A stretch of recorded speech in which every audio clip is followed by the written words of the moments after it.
In this tutorial, we will learn how to delegate the update of a DrakkarVFX to the VFX Master.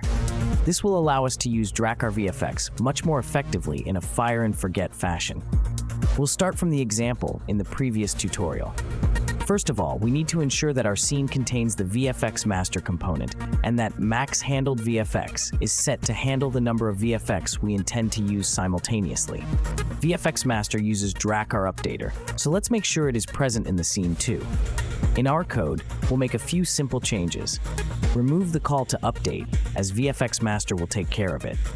To play our VFX, we just need to call VFXMaster.playVFX.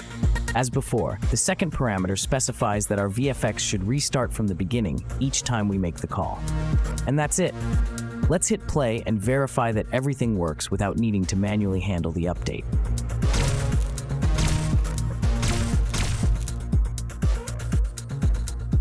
For more information, please refer to the DrakkarVFX documentation.